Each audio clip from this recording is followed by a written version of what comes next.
Hey, welcome to this episode of SDR News Live. I'm Andy McCaskey, and as you know, we were at HP Discover in Las Vegas here this past week. One of the industry bloggers that I had a chance to meet for the first time is Eric Shanks, and he is in Palm Beach, Florida on a business trip, but is going to join us and talk a little bit about what he found at HP Discover. Hi, Andy. It's nice to be with you. Hey, well, it's great to have you on board here as well. I understand that maybe at HP Discover you kind of went to forego the keynotes and spent a lot of time looking at products. If you had to come up with your top three, what might those be? Well, I did go to a couple of the keynotes, but the products were the most interesting to me. The top three would have to be the new 3-par 7450, which is an all-flash based array. Their new Gen 8 Microserver, which is a great product for at least for home labs, especially at least for my home lab. I would love to have one of those for blogging opportunities. And the Store Once VSA, I think, is going to be a big product for HP.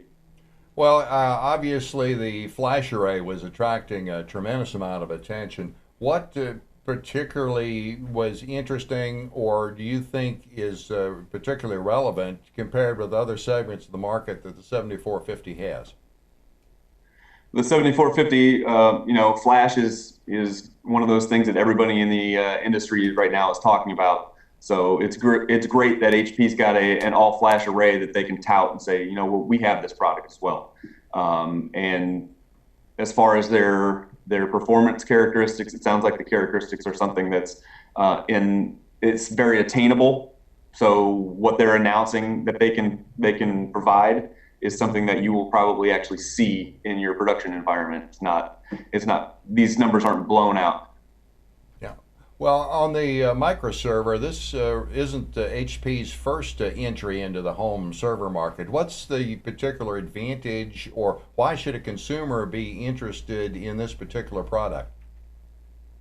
So the microserver is a great little product, not only for home labs. I mean, HP was kind of joking about things like that, sending one of these to your son or daughter's college with them, and it's their first home server.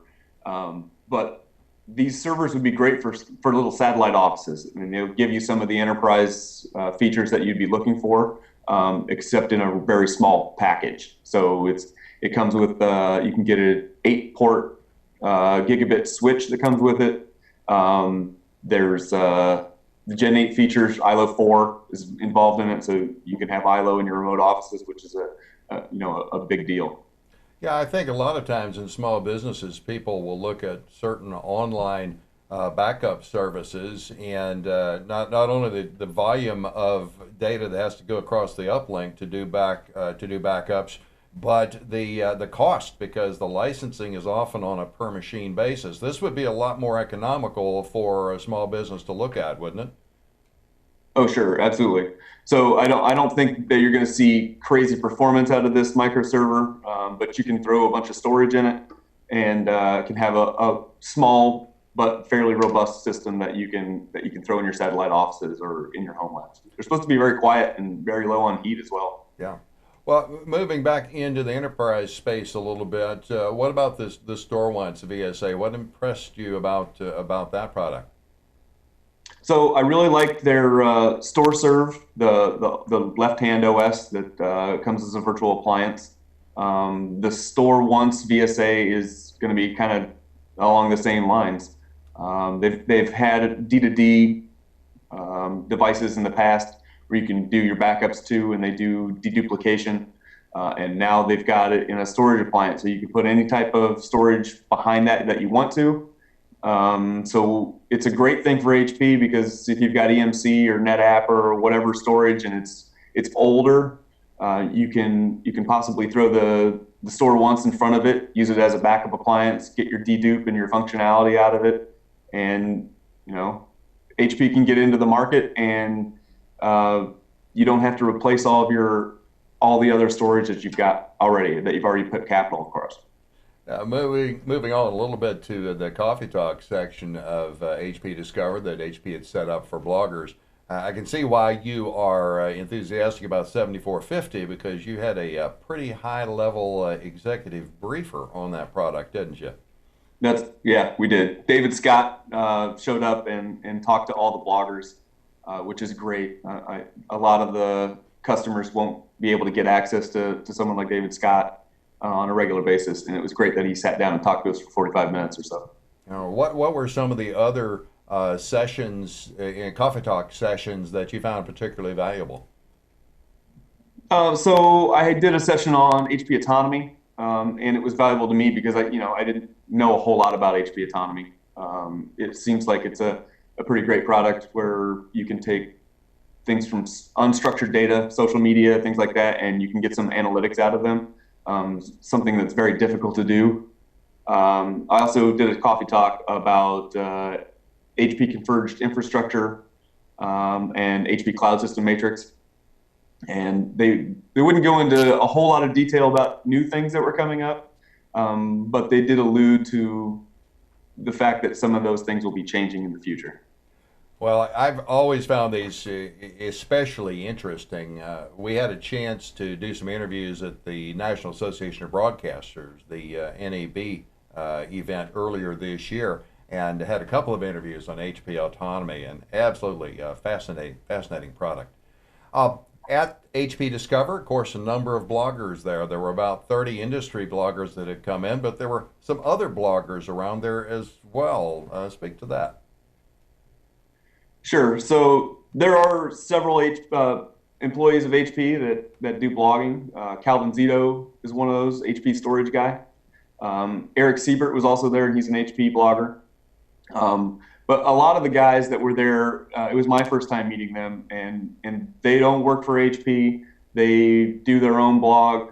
They work for other companies. So sitting in the coffee talks with these other HP bloggers, they're not necessarily on the HP bandwagon. They're there to learn, and they're there to critique in some cases with what HP is doing. Things that they didn't think were a good idea, they would tell these HP execs that were in the coffee talks. So I'm hoping that HP got a little bit out of the bloggers being there as well, just from a feedback perspective. But I met a lot of great bloggers there, a lot of which I've talked to over social media, but never met in person. So it was great to meet some of these guys. Well, it also gives you a chance to promote your blog and tell us a little bit about that. Tell the other bloggers about your blog. You can tell us now. I understand that your blog, the IT Hollow, had just received an award that is pretty outstanding for a blog that's been around maybe less than 2 years. Yeah, so I started my blog February of 2012. And once a year, Eric Siebert, who is an HP blogger, puts together a voting for the top 50 virtualization blogs in the industry. So it's a public voting. Anybody can vote in it. I'm sure my mom voted because she's probably my only reader. But they do this public voting once a year, and Eric Siebert leaves it on his blog for that year. And anybody who wants to go and learn, where should I go get information about various topics, you can go to his site. He's got the V Launchpad, and he'll list the top 50 bloggers. And after my first year, I was fortunate enough to make the top 50 list. Well, I made a common mistake. I typed in IT Hollow and found myself in a place to tie in shoes and so forth. So it's the IT Hollow. What types of content do you have there? So typically I focus on the aspects of virtualization, storage, networking, and I'll do some reviews. But my content basically usually relates to some sort of how-to article. It might be how to do something, or it also might be how something works. So just networking in general, I might explain how frames and packets are used. So it might not tell you exactly how to do something, but it tells you the underlying structure on why something does something. Okay, well, I feel sure that you are doing something right, and congratulations on being recognized for your efforts. I really enjoyed having a chance to meet you at HP Discover, and hope we'll cross paths again at an HP event, and keep in touch on social media and other ways as well. Any final comments, and a chance to once again remind people of the correct address for your blog? Sure.